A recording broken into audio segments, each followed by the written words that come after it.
The war without gunfire between Washington and Beijing has transcended theoretical rivalry to become the defining geopolitical axis of the Pacific century.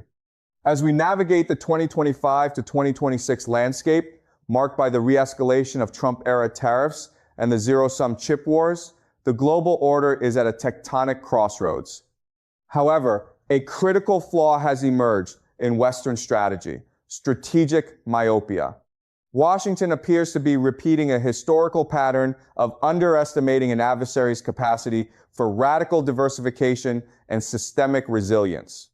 Drawing a parallel to Warren Buffett's cautionary logic regarding interdependent trade relations, akin to the US-Canada economic symbiosis, any attempt to forcibly decouple a fundamental pillar of the global market invites a boomerang effect.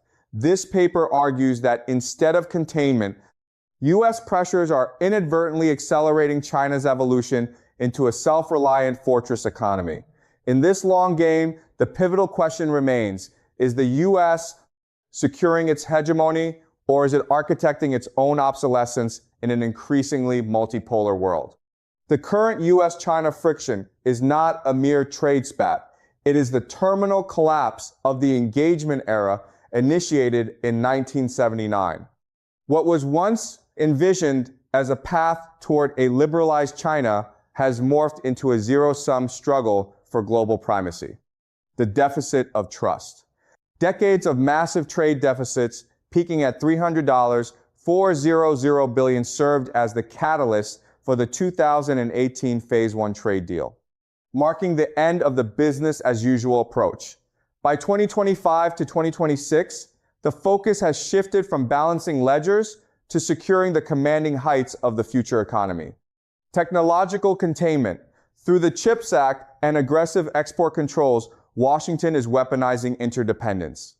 This small yard, high fence strategy aims to decapitate China's progress in AI, 5G, and advanced semiconductors, viewing them through the lens of national security rather than commercial competition. The Fortress China countermove. Beijing's response has been a relentless drive for indigenous innovation. The Made in China 2025 initiative has evolved into a survival blueprint. As geopolitical flashpoints like the Taiwan Strait and the South China Sea grow more volatile, the race to secure a self-reliant global supply chain has become the ultimate litmus test for 21st century hegemony. The U.S. strategy: containment through coercion. Washington's approach in the 2025 to 2026 period can be characterized as checker-style diplomacy, reactive, high-intensity, and focused on immediate tactical dominance. Weaponized interdependence. The U.S. continues to leverage its control over the global financial and technological architecture. Through the CHIPS Act and aggressive export controls, Washington aims to create a small yard, high fence to stifle China's high-tech aspirations, AI, quantum computing, and advanced semiconductors. The minilateral fortress.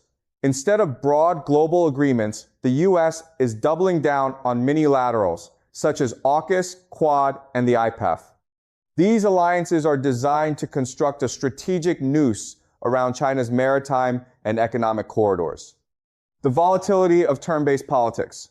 A critical weakness remains the checkers nature of U.S. policy, highly susceptible to the four-year election cycle. This creates a strategic whiplash where long-term allies often question the permanence of American commitments. China's strategy: resilience through diversification. In contrast, Beijing is playing a grand chess game rooted in decadal planning and the 15th five-year plan, 2026 to 2030. Its goal is not to win a sprint, but to outlast the opponent in a marathon. The dual circulation pivot. China is systematically insulating itself from Western shocks. By prioritizing internal circulation, domestic consumption, and leveraging the Belt and Road Initiative, BRI, Beijing is building a parallel trade ecosystem. Asymmetrical bypass. Instead of a direct head-on collision with U.S. tariffs, China is pivoting toward the global South. By becoming the indispensable partner for ASEAN, Africa, and Latin America, Beijing is ensuring that even if the Western door closes, the global windows remain wide open. Technological fortressing. Entities like Huawei and SMIC have transitioned from defense to indigenous offense. By securing the supply chain for critical minerals, rare earths, lithium, China is holding a geological veto over the global green energy transition. The strategic friction of 2025-2026 has moved beyond the halls of power and into the daily lives of citizens and the balance sheets of global corporations. As Washington and Beijing pull apart, the ripples are creating a seismic shift in the global economic order. The United States, the high cost of security first. Washington's pursuit of economic security has triggered a series of unintended domestic consequences. Imported inflation and consumer burden. The aggressive tariff regime has become a hidden tax on American households. Prices for essential electronics from smartphones to laptops and the next generation of electric vehicles, EVs, have spiked as the U.S. struggles to replicate China's low-cost manufacturing scale. The agricultural loss market, American farmers, particularly in the Midwest, have seen their crown jewel market disappear. Beijing's shift toward Brazilian and Argentine suppliers has left the U.S. agricultural sector facing a structural surplus and declining revenues. Supply chain de-efficiency. U.S. firms are losing the efficiency dividend. By exiting cheap Chinese supply chains, companies are forced into a costly and painful restructuring, leading to lower profit margins and reduced capital for R&D. Stress testing the fortress economy. Beijing is currently undergoing a trial by fire, balancing short-term pain against long-term sovereignty. Growth and employment headwinds. The contraction of Western demand has placed immense pressure on China's export-driven sectors, leading to a visible spike in youth unemployment and a slowdown in traditional GDP growth. The Silicon Shield acceleration. Ironically, U.S. pressure has acted as the ultimate catalyst for Chinese innovation. Under the Silicon Shield policy, China has compressed a decade of semiconductor R&D into just a few years, achieving breakthroughs in legacy and mid-range chips that are now flooding the global south. The Great Market Pivot. As Western doors close, China's exports to ASEAN, Africa, and Latin America have hit record highs, effectively decentering the U.S. from China's trade map. The global order, the rise of the middle powers. The clash of titans has fundamentally reshaped the global map, creating both chaos and immense opportunity. The China Plus One beneficiaries, nations like Vietnam, India, and Mexico, have emerged as the new manufacturing hubs. While they benefit from massive FDI inflows, they must navigate the neutrality trap, the constant risk of being caught in the crossfire of secondary U.S. sanctions.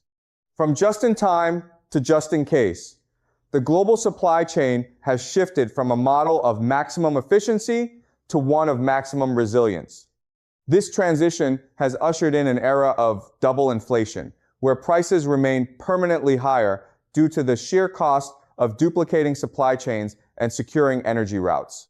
In the high-stakes arena of 2025-2026, the contrast in leadership styles between Washington and Beijing has reached a fever pitch, defining the atmospheric pressure of global politics.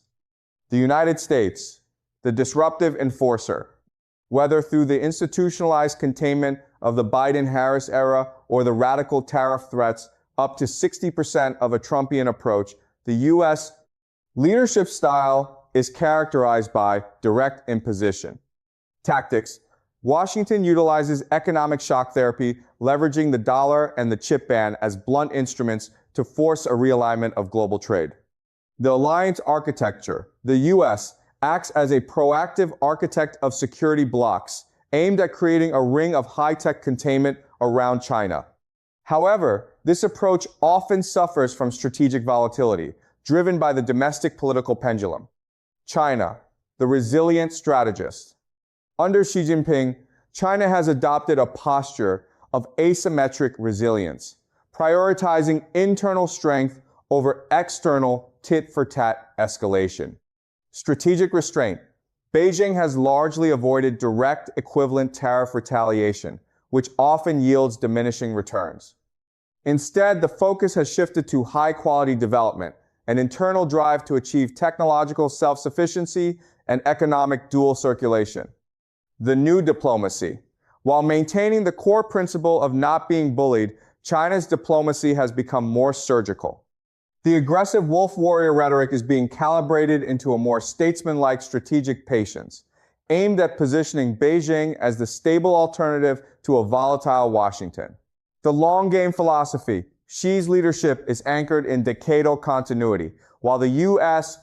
focuses on the next election cycle.